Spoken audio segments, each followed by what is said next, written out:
Hola chicas y chicos, bienvenidas y bienvenidos a esta cuarta sesión del curso de Química 2 en línea.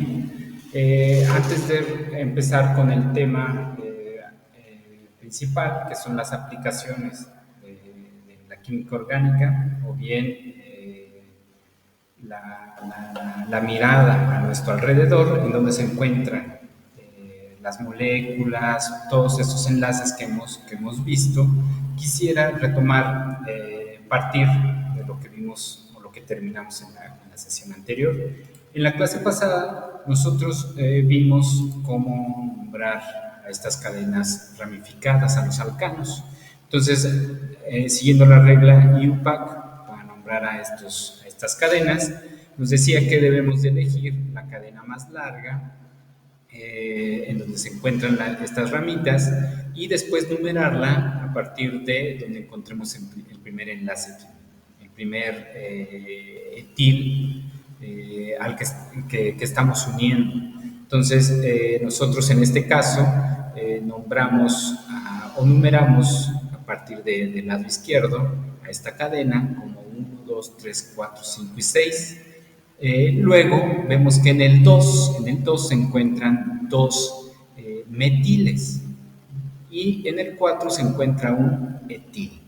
Entonces aquí nosotros le empezaríamos por el etil, que sería 4, que está en el lugar 4, 4 etil, después 2 y después otra vez 2. En algunos casos creo que nada más se le pone un numerito y después le ponemos cuántos tenemos. Como son dos metiles, pondríamos dimetil y después hexa porque tenemos 6. Y después con la terminación hexano porque tenemos enlaces simples. En el caso de los enlaces dobles serían los alquenos, tendríamos como hexeno, si tuviéramos aquí un enlace doble, o hexino si tuviéramos un enlace triple. Entonces, aquí nosotros tenemos diferentes ejemplos en el caso de la nomenclatura de los alquenos, es similar al anterior, pero con esa terminación que les comentaba. Entonces, aquí, por ejemplo, tenemos el eteno, que es como si fuera el etano, pero ahora tenemos enlace doble. Y el propano pasa a ser propeno debido a que tenemos un enlace doble en esta parte. Entonces, propenos, etenos, todo lo que termina en eno, significa que tiene un enlace doble. Todo lo que termina en ino tiene un enlace triple. Ahora bien, en el tema de las aplicaciones, nosotros podemos darnos cuenta de diferentes tipos de moléculas que se encuentran a nuestro alrededor. La molécula más común que nosotros podemos encontrar es la molécula del agua. Si nosotros nos piden ejemplos de moléculas, creo que sería lo que más rápido vendría a nuestra mente. La molécula de agua, por supuesto, es un enlace covalente, como lo vimos en algún momento, pero también hay otras moléculas en el ambiente. Por ejemplo, está el oxígeno que respiramos, que en ese caso nosotros no respiramos el oxígeno atómico. Lo que nosotros respiramos es el oxígeno molecular. La unión, el enlace de estas dos partículas, de estos dos átomos de oxígeno, es lo que provoca la molécula de oxígeno, que es lo que nosotros respiramos. Hay otros ejemplos, como el caso de este complejo estructural molecular llamado ADN. En ese caso, se conforma de diferentes elementos que van enlazados de un cierto modo para formar estas estructuras. Lo que comentábamos en un inicio, básicamente todo lo que nosotros vemos, lo que nosotros tocamos, es simplemente un acomodo de átomos a partir de ciertas características, de ciertos tipos de enlaces químicos, enlaces iónicos, enlaces covalentes, que nosotros podemos observar como estructuras sólidas. En este caso, la molécula de ADN está compuesta principalmente por estos elementos químicos. El hidrógeno, con los puntitos blancos, el oxígeno, puntitos rojos, el nitrógeno, el carbono y el fósforo, acomodados de cierto modo para formar ciertas moléculas que en algunos casos les llaman nucleótidos a unas de estas moléculas que forman el ADN, como las tiras, podríamos decir. Las tiras que conforman esta espiral de ADN se les llama nucleótidos. Ahora bien, ¿de qué están compuestos a su vez los nucleótidos? Bueno, los nucleótidos están compuestos principalmente de oxígeno, pero también varía su composición, como vemos en la parte de aquí abajo. También puede estar formado por fósforo, en algunos casos por nitrógeno, por hidrógeno, y dependiendo de la composición que tengan, también es la función que tienen. Entonces, si ustedes si a ustedes les interesa conocer un poquito más acerca de la evolución de estas moléculas para formar el ADN, aquí les dejo en los apuntes un videíto muy corto, creo que son como 7 minutos, en donde este científico, este astrónomo, Carl Sagan, nos da una idea de esta evolución molecular para llegar a una estructura como el ADN y, por supuesto, a partir del ADN, todo lo que nosotros conocemos como vida humana al menos. Otro ejemplo se encuentra en el caso del planeta Tierra, las estructuras, las capas de la Tierra, sobre todo la capa de ozono, que contiene 3 átomos de oxígeno, el O3, pero hay un elemento agregado a la capa de ozono que está formado por carbono, cloro y fósforo, el clorofluorocarbonato o los fluorocarbonos. Es difícil pronunciarlo. Estas moléculas que empezaron a emitirse a partir de la producción de los refrigeradores hace mucho tiempo, está ocasionando un daño tremendo a la capa de ozono. Hay que recordar que estas moléculas, si bien son estables los elementos que las conforman por separado, la molécula también puede tener efectos, de hecho tiene efectos en su alrededor. Que una molécula, que sus elementos de una molécula sean estables, no significa que la molécula ya no tenga ninguna repercusión en su medio. De hecho, como ya vimos anteriormente, existen enlaces químicos, elementos y moléculas que también son dañinos, por ejemplo el metano en nuestro organismo. El agua, por ejemplo, tiene un beneficio para nosotros y así.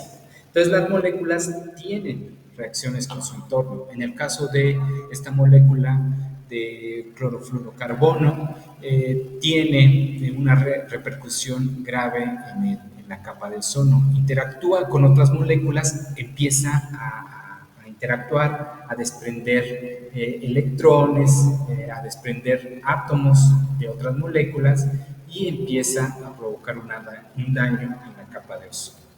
De igual forma que en el caso anterior, si ustedes les interesa conocer un poquito más sobre este elemento químico en la capa de ozono, si les interesa conocer un poquito más sobre sus estudios, pueden visitar la página que les dejo ahí más abajo.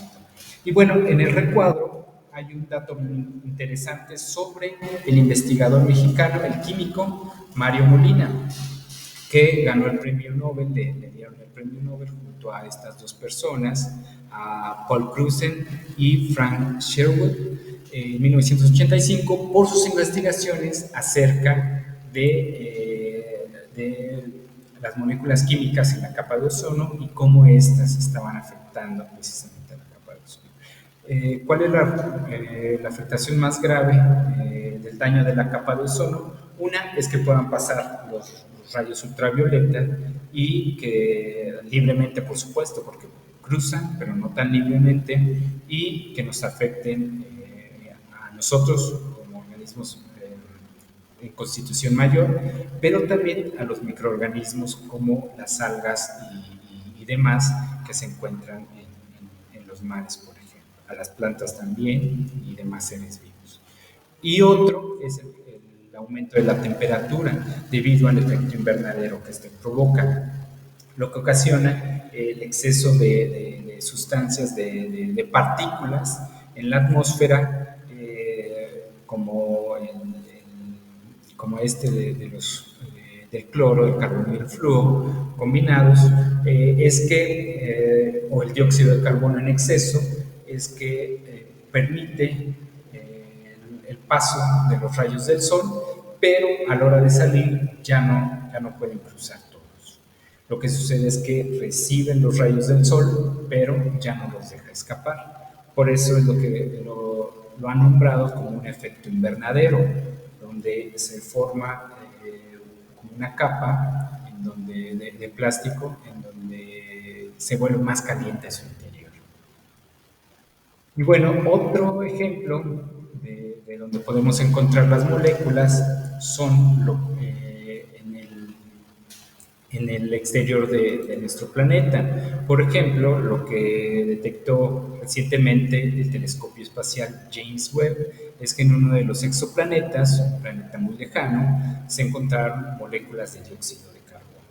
Si bien para nosotros en exceso, en ciertas características, en ciertas cantidades es peligroso y afecta a la capa de ozono, es importante también considerarlo para mantener a cierta temperatura en el planeta, por ejemplo. También para la vida de las plantas que se alimentan de dióxido de carbono y, en fin, para un montón de fines que benefician, por supuesto, a la vida. Es interesante que hayan descubierto en este exoplaneta el dióxido de carbono. También en otros lugares, en otras regiones del espacio, como las llamadas nubes moleculares, ahí se encuentra una gran cantidad de moléculas, como monóxido de carbono o amoníaco, que en nuestro caso, por supuesto, el amoníaco es peligroso, es dañino para nuestra salud, pero también es importante que se haya encontrado, que se encuentre en diferentes regiones en el universo. Las nubes moleculares son regiones muy interesantes, muy importantes, sobre todo para la formación de estrellas. Ahí es donde se da la formación de estrellas, debido a que se encuentra una gran cantidad de gas, de moléculas, un montón de ingredientes que son necesarios para la formación de las estrellas. Y bueno, en la imagen de aquí abajo les comparto una fotografía muy reciente de una meteorita, la meteorita que se encuentra en el Instituto de Astronomía de la UNAM, en donde también en los meteoritos se puede encontrar, en esta por supuesto que ya no, y si se encuentran moléculas, quizás ya no estén en la actualidad, pero en los meteoritos también se encuentran ciertas moléculas, incluso moléculas de agua o partículas de hielo, que son importantes también para el estudio de los organismos fuera del planeta. Si a ustedes les interesa nuevamente conocer sobre sobre estos temas, aquí abajo yo les dejo un link acerca del medio interestelar, acerca de todos estos componentes que nosotros estamos viendo, donde nos platica una investigadora, la astrónoma Julieta Fierro, que es maravillosa explicando todos estos temas, es experta en divulgación científica.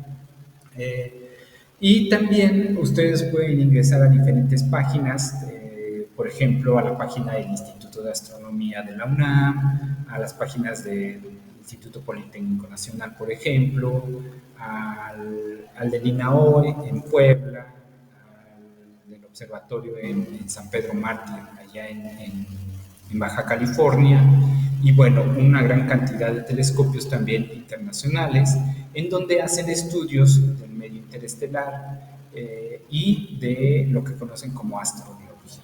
Entonces, un gusto haberles compartido esos temas. Nos vemos, esperamos vernos muy pronto.